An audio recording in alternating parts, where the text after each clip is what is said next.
ETF index mutual funds నేర్చుకుని stock మార్కెట్లో రాణించాలనుకుంటున్నారా? వెంటనే ఈ నెంబర్కి కాల్ చేయండి.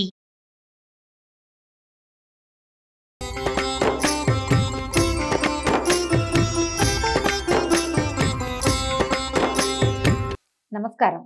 విష్ణు పురాణం 5వ భాగంలోకి వచ్చాం.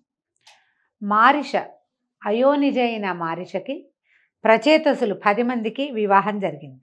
అయితే ఈ వివాహం జరిగిన తర్వాత ప్రచేతసులకు మారిష యందు బ్రహ్మకి సాటిగా చెప్పదగిన కుమారుడు కలిగాడు. అతడి పేరు దక్షుడు. అతని వల్ల దేవదానవ గంధర్వ సిద్ధ విద్యాధరాది నానాజీవులు, ద్విపద చతుష్పదాది నానాజంతు సంతతి కూడా కలిగింది. ఆ విధంగా దక్షుడు ప్రజాపతి అయ్యాడు అని చెప్పగా మైత్రేయుడు అడిగాడట, బ్రహ్మ యొక్క కుడి చేతి బొటన వేలించి దక్షుడు పుట్టాడని వినికిడి కదా, మరి అతను ప్రచేతసుల కొడుకు అవడం ఎలాగా అని అడిగితే, బ్రహ్మమానస పుత్రుడు దక్షుడు తపోధనులలో అగ్రగణ్యుడు. అతనికి నాశనం లేదు. సృష్టికై ప్రతి మన్వంతరమందు యుగానికి ఒక ప్రజాపతి దక్షనామధేయంతో పుట్టి సృష్టికర్తగా ఉంటాడు. కాబట్టి ఈ మన్వంతరంలో ప్రచేతసుల కుమారుడైన దక్షుని చరిత్ర విస్తరించి చెప్తానని చెప్తున్నారు.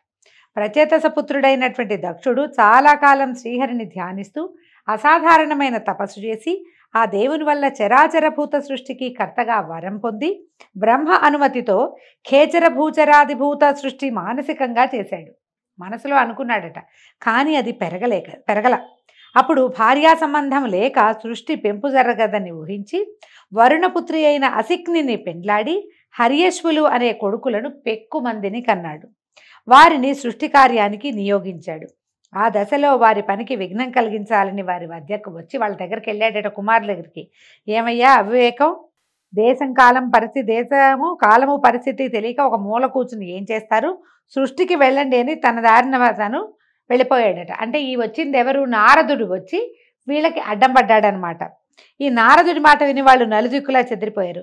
సముద్రంలో కలిసిపోయిన నదుల్లాగా తిరిగి మళ్ళీ రాలేదట.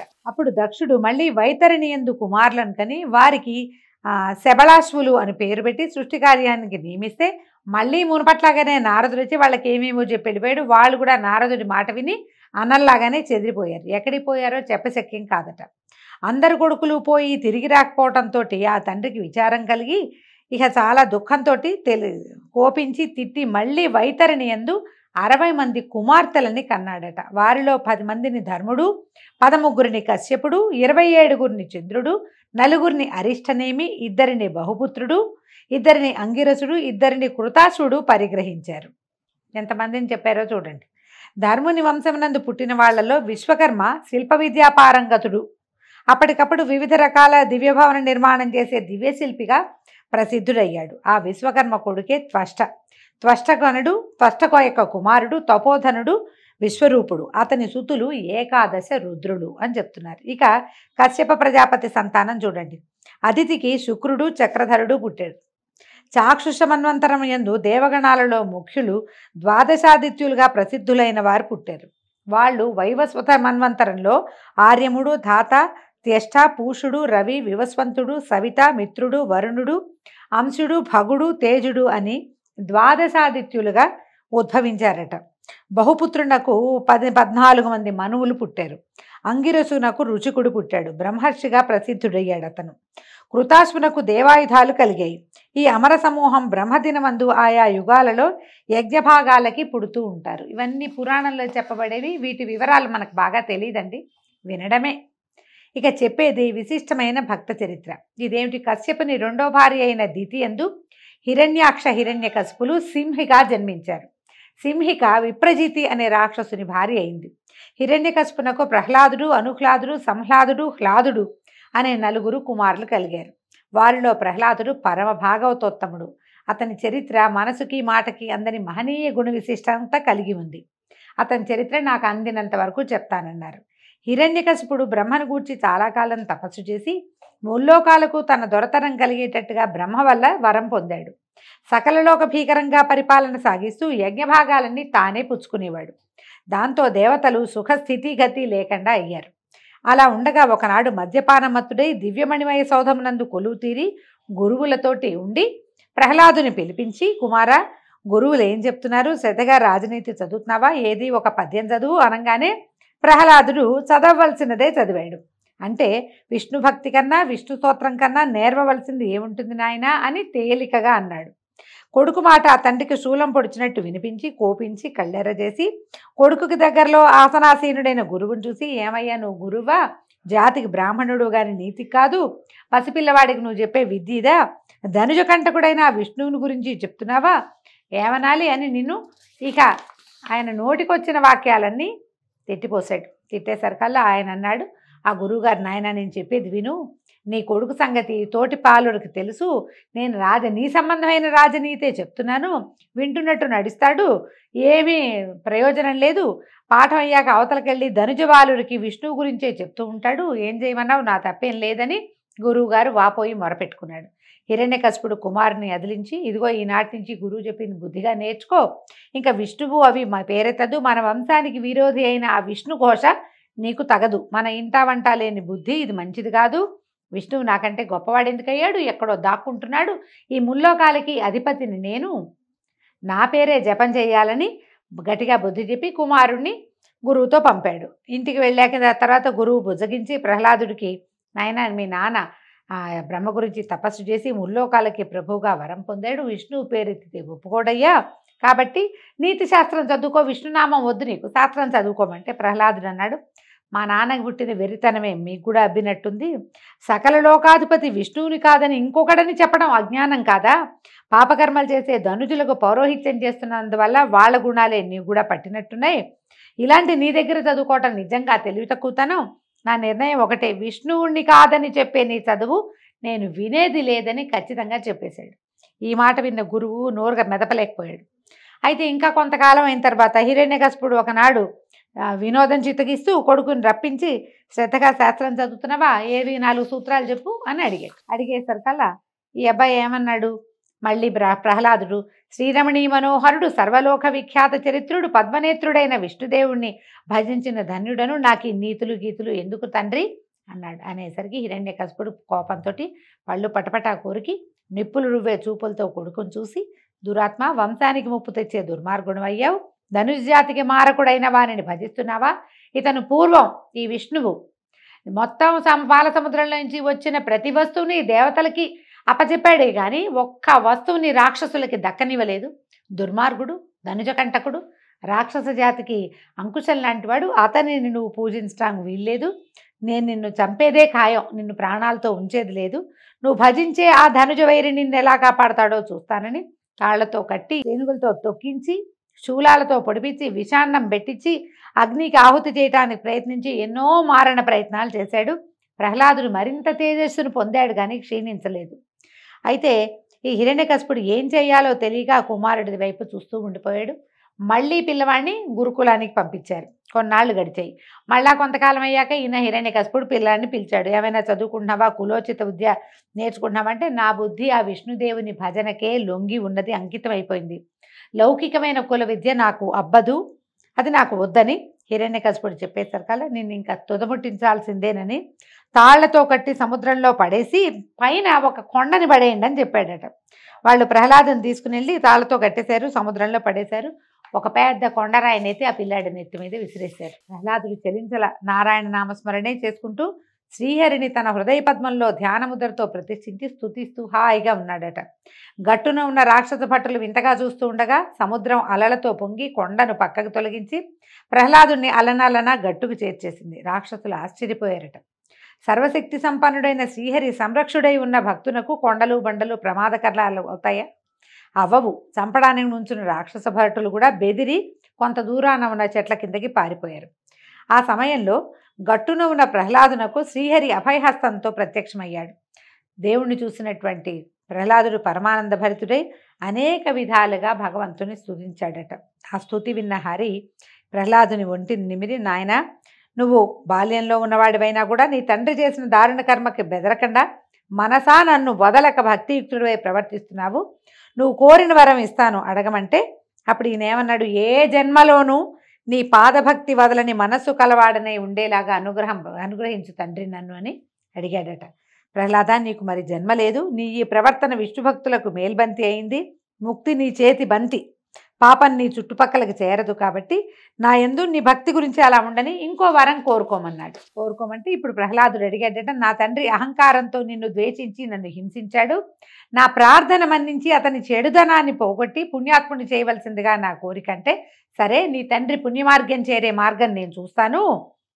ఇంకో వరం అడగంటే నేను సంసారినైనా పురుషార్థాలు 4టిని ధర్మ ప్రవృత్తితో నీ భక్తి చేయూతగా సాధించేవాడిని అయ్యేటట్టుగా వరం అనుగ్రహించమని ప్రహ్లాదుడు కోరుకున్నాడట.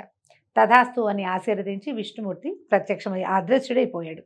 ప్రహ్లాదుడు చిట్టి నడకలతోటి నగరంలోకి ప్రవేశించి తండ్రి దగ్గరికి వెళ్ళి నుంచున్నాడు. హరివరం వల్ల మునుపటి ద్వేషం పోయి సత్వగుణం కలిగిన వాడయి కొడుకును కౌగిలించుకుని, నాయనా ఎంతో చాలా సంతోషం, నా వల్ల పడరాని పాటలు పడినా శ్రీహరిదేవల క్షేమంగా ఉన్నావు, ఇది నా భాగ్యమని కొడుకుని లాలనగా ఓదార్చి ఆనందంగా ఉంటూ చిరకాలం రాజ్యం పాలించి తుదకు విరక్తి కలిగి శరీర త్యాగం సామాన్యంగా అవ్వదు, ఆ విష్ణువు వల్లనే అవ్వాలని మళ్ళీ రాజసమూర్తి అయి విష్ణుని ద్వేషించడం ప్రారంభించాడు. కొంచెం కథ ఒక్క వాక్యం కొత్తగా ఉంది చూడండి. తర్వాత ఏమైంది, ఒకనాడు నిండు సభలో లోకభీకరమైన అట్టహాసము ఒకంతసేపటికి స్తంభం విరిగింది. దానిలోంచి నరసింహమూర్తి ఆవిర్భవించి హిరణ్యకశిపుని సంహరించి ప్రహ్లాదుని రాజాభిషిక్తుని చేశాడు. భాగవతంలో కథ ఎట్లా కనపడుతుంది, తండ్రి బెదిరిస్తే ఎక్కడైనా భగవంతుడు ఉంటాడని ఈ స్తంభంలో కూడా ఉండగలడని ప్రహ్లాదుడు చెప్పేసరికి ఆ స్తంభం హిరణ్యకశిపుడు విరగొడితే అందులోంచి నరసింహమూర్తి ఆవిర్భవించాడని చెప్తారు.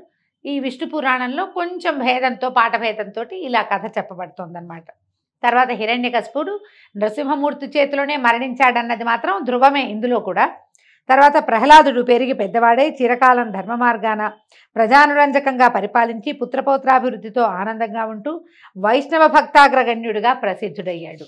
అయితే పౌర్ణమి, అష్టమి, ద్వాదశి, అమావాస్య ఈ 4 తిథులలో ప్రహ్లాద చరిత్ర చదివేవారికి, వినేవారికి, వినిపించేవారికి కూడా అభీష్ట సిద్ధి, గోదాన భూదాన ఫలితము కలుగుతుంది అని చెప్పి ఈ రకంగా ప్రహ్లాద చరిత్రని మైత్రేయుడికి తెలియజేశాడు పరాశరుడు.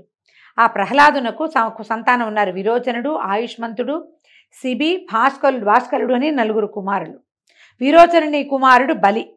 బలికి బాణాసురుడు మొదలైనటువంటి 100 కుమారులు ఉన్నారట. ప్రహ్లాదుని వంశమునందు పుట్టిన వారే నివాత కవచులు అనేవాళ్ళు 3 కోట్ల మంది ఈయన వంశంలోనే జన్మించారట. హిరణ్యాక్షునకు జర్ఝరి, శకుని, భూత సంతాపనుడు, మహానాగుడు, మహాభాగుడు, కాలనాభుడు అని 6 కొడుకులు. కశ్యపుని మూడవ భార్య అయిన ధనువుకి 13 కొడుకులు పుట్టారట. వాళ్లలో పెద్దవాడైన వైశ్వానరునకు కాళిక, పౌలోమ అనే 2 కుమార్తెలు ఉన్నారట. వాళ్ళు మరీచికి భార్యలయ్యారట. ఆ 2 సంతతే కాలకేయులు, పౌలోములు అని 60,000 మంది. మనం కాలకేయ పేరు విన్నాం కదా, ఇవి పురాణాంతర్గతమైన పేర్లేనండి. వీళ్ళు ఎవరికి పుట్టారు, కాళిక అనే ఆవిడికి వైశ్వానరుడైన ఆయనకి కలిగిన సంతానమట. అయితే వీళ్ళు రాక్షస సంతతిగానే మనకి కనపడతారు, ధనువు యొక్క సంతానంగా కనిపిస్తారు. ధనువు సంతతిలో వాడే అయినటువంటి విప్రచిత్తికి సింహిక యందు త్రియంసుడు, శల్యుడు, నభండు, వాతాపి, ఇల్వలుడు, నముచి, ఖస్యముడు, అంధకుడు, నరకుడు, కాలనాభుడు, స్వర్భానుడు, వక్రయోధి అనేవాళ్ళు పుట్టారు. ఇల్వలుడు, వాతాపి 2 పేర్లు వింటాం.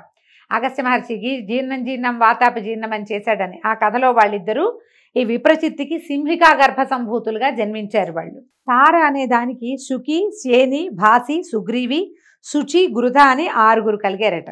ఈ 6లో శుకికి శుకాలు అంటే చిలకలు, శేనికి శేన కపోతాలు, శేనం అంటే డేగ, కపోతం అంటే కపావురము, శుచికి జలపక్షులు, ఈ బాతులు లాంటివి నీటిలో తిరిగే పక్షులట.